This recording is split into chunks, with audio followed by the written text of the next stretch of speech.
किसान भाइयों, आज का विषय खेती का वो सबसे कड़वा सच है जिसने न जाने कितने किसानों के सपनों को तोड़ा है, जिसने न जाने कितनी हरी भरी फसलों को रातों रात बर्बाद किया है। जी हाँ, आज हम बात करने वाले हैं खेती के सबसे बड़े दुश्मन वायरस के बारे में।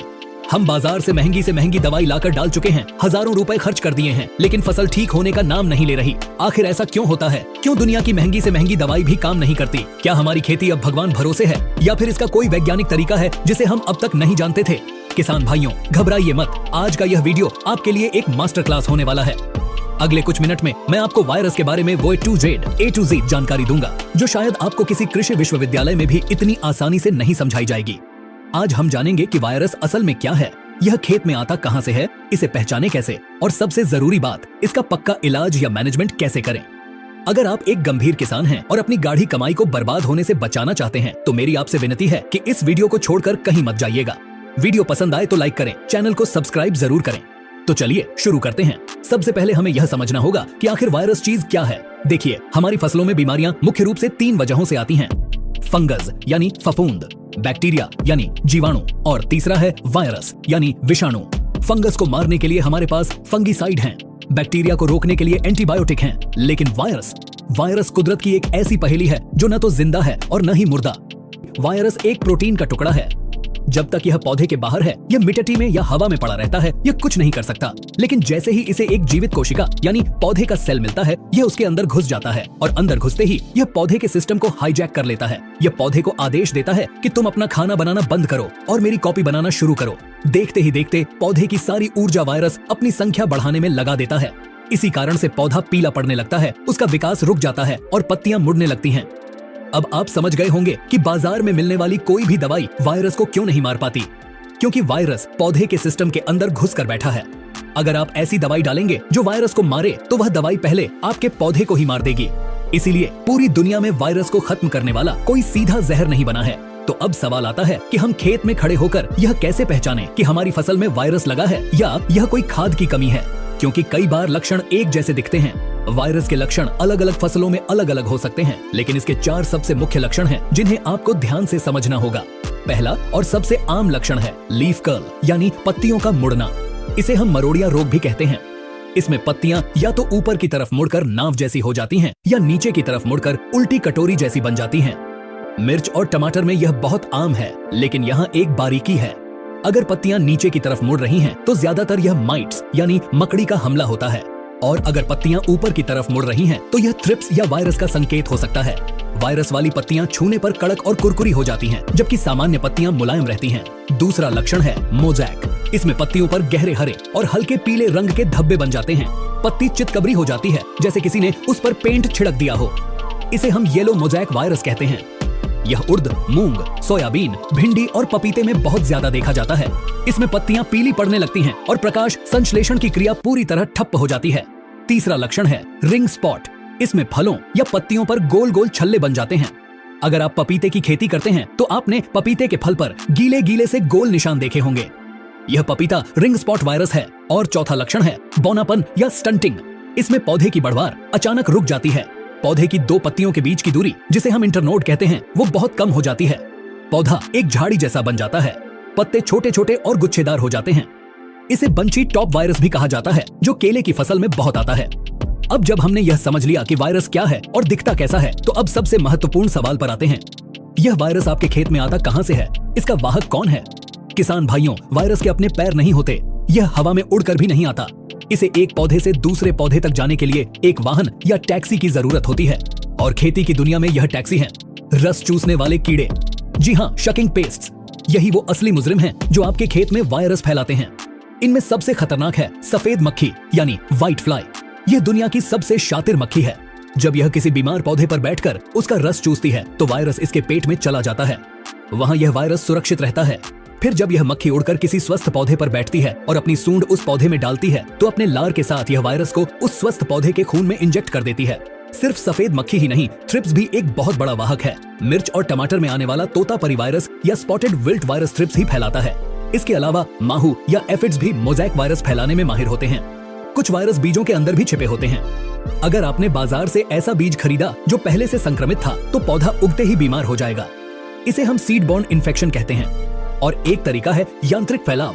मान लीजिए आप खेत में काम कर रहे हैं, आपने एक वायरस वाले पौधे की कटिंग की और उसी कैंची या हाथ से बिना धोए आपने एक स्वस्थ पौधे को छू लिया, तो वायरस आपके हाथों या औजारों के जरिए भी फैल जाएगा। तंबाकू और टमाटर में यह बहुत होता है। अब हम वीडियो के सबसे महत्वपूर्ण हिस्से पर आ चुके हैं। इसका समाधान क्या है, इसे कंट्रोल कैसे करें? जैसा कि मैंने पहले बताया, वायरस की कोई दवाई नहीं है, इसलिए इसका इलाज नहीं, इसका प्रबंधन यानी मैनेजमेंट होता है। हमें इसे आने से रोकना होगा और अगर आ गया है तो उसे फैलने से रोकना होगा। इसके लिए हमें एक एकीकृत कीट प्रबंधन यानी IPM सिस्टम अपनाना होगा। इसे हम 4 चरणों में समझेंगे। पहला चरण है बुवाई से पहले की तैयारी। लड़ाई खेत में बीज डालने से पहले ही शुरू हो जाती है। हमेशा प्रतिरोधी किस्मों यानी रेजिस्टेंट वैरायटी का ही चयन करें। जब आप दुकान पर बीज लेने जाएं तो दुकानदार से पूछें कि क्या यह F1 हाइब्रिड वायरस के प्रति सहनशील है। पुराने जमाने के देसी बीज कई बार वायरस को जल्दी पकड़ते हैं। दूसरी बात, बीज उपचार जरूर करें। इमिडाक्लोप्रिड या थियामेथॉक्सम जैसी दवाओं से बीज को उपचारित करने से पौधा शुरुआती 20 से 25 दिनों तक जहरीला रहता है, जिससे रस चूसने वाले कीड़े उस पर हमला नहीं कर पाते। तीसरी और बहुत काम की टिप, बॉर्डर क्रॉप या रक्षक फसल। अपने मुख्य खेत के चारों तरफ 2 से 3 लाइन मक्का, ज्वार या बाजरा की घनी बुवाई करें। ये फसलें लंबी होती हैं। जब हवा के साथ उड़कर सफेद मक्खी या थ्रिप्स आपके खेत की तरफ आते हैं तो ये ऊंची फसलें एक दीवार का काम करती हैं और कीड़ों को रोक लेती हैं। यह एक बहुत सस्ता और कारगर उपाय है। दूसरा चरण है शुरुआती अवस्था में रोकथाम। फसल लगाने के तुरंत बाद खेत में येलो और ब्लू स्टिकी ट्रैप यानी पीले और नीले चिपचिपे प्रपंच लगा दें। 1 एकड़ में कम से कम 20 से 25 ट्रैप लगाएं। पीला रंग सफेद मक्खी और माहू को आकर्षित करता है और नीला रंग थ्रिप्स को। यह सिर्फ कीड़ों को फंसाते ही नहीं है, बल्कि यह आपको अलार्म देते हैं। अगर आपको ट्रैप पर आज 5 मक्खियां दिखीं और कल 50, तो समझ जाइए कि हमले की शुरुआत हो चुकी है और अब स्प्रे करने का वक्त आ गया है। इसके साथ ही रोगिंग करना बहुत जरूरी है। यह सुनने में थोड़ा कठोर लगता है, लेकिन यह जरूरी है। अगर आपको खेत में 1, 2 या 10 पौधे ऐसे दिखते हैं जिनमें वायरस के लक्षण हैं, पत्तियां मुड़ रही हैं या पीली पड़ रही हैं, तो उन पर दया मत कीजिए। उन्हें जड़ से उखाड़िए और खेत से दूर ले जाकर गहरे गड्ढे में गाड़ दीजिए या जला दीजिए। उन्हें खेत के मेड़ पर मत फेंकिए, वरना वहाँ से मक्खी फिर उड़ेगी और वायरस को पूरे खेत में फैला देगी। याद रखें, एक बीमार पौधा पूरे खेत को बर्बाद कर सकता है। तीसरा चरण है रासायनिक नियंत्रण। यहाँ हमें वायरस को नहीं मारना है, हमें उस डाकिये को मारना है जो वायरस ला रहा है। यानी हमें रस चूसने वाले कीड़ों को कंट्रोल करना है। लेकिन किसान भाई यहाँ एक गलती करते हैं, वो एक ही दवाई बार बार डालते हैं। इससे कीड़ों में प्रतिरोधक क्षमता आ जाती है। हमें दवा बदल बदल कर डालनी चाहिए। सफेद मक्खी के लिए आप एसिटामिप्रिड, डायाफेंथ्यूरोन जो पेगासस नाम से आती है, या पायरीप्रॉक्सीफेन का इस्तेमाल कर सकते हैं। अगर हमला बहुत ज्यादा है तो सेफिना, एफिडोपाइरोपेन जैसी नई दवाओं का प्रयोग करें। थ्रिप्स के लिए फिप्रोनिल 80% WG, स्पिनोसाड या स्पिनेटोरम जो डेलीगेट नाम से आती है, बहुत अच्छा काम करती हैं। लेकिन ध्यान रहे, सिलिकॉन आधारित चिपको या स्प्रेडर का इस्तेमाल जरूर करें, क्योंकि ये कीड़े पत्ती के निचली सतह पर छिपे होते हैं और चिपको दवाई को पत्ती के आर पार फैलाने में मदद करता है। चौथा चरण है इम्यूनिटी बूस्टर और पोषण। बाजार में आपको कई एंटीवायरल दवाइयां मिलेंगी, जैसे वीबाइंड, नो वायरस आदि। देखिए, सच यह है कि ये दवाइयां वायरस को नहीं मारती। ये असल में प्लांट इम्यूनिटी बूस्टर हैं। ये पौधे की अंदरूनी ताकत को बढ़ाती हैं ताकि पौधा वायरस से लड़ सके और नया फुटाव ले सके। इनका इस्तेमाल आप कर सकते हैं, इससे पौधे को रिकवर होने में मदद मिलती है। इसके अलावा आप घर पर एक बहुत ही शानदार नुस्खा बना सकते हैं।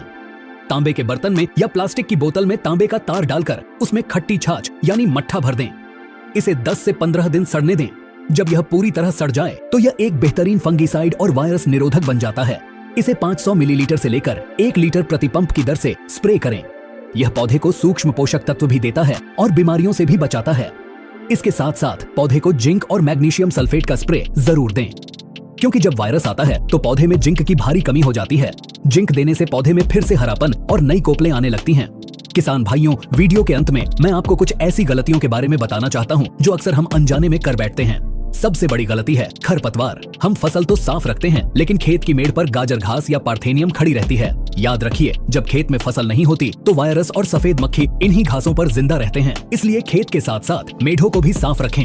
दूसरी गलती, नाइट्रोजन का ज्यादा इस्तेमाल। यूरिया का अंधाधुंध प्रयोग पौधे को बहुत रसीला और मुलायम बना देता है, जिससे कीड़े और ज्यादा आकर्षित होते हैं। यूरिया संतुलित मात्रा में ही डालें। तो किसान भाइयों, निष्कर्ष यही है कि वायरस से लड़ना नामुमकिन नहीं है, बस सही जानकारी और सही समय पर सही कदम उठाना जरूरी है।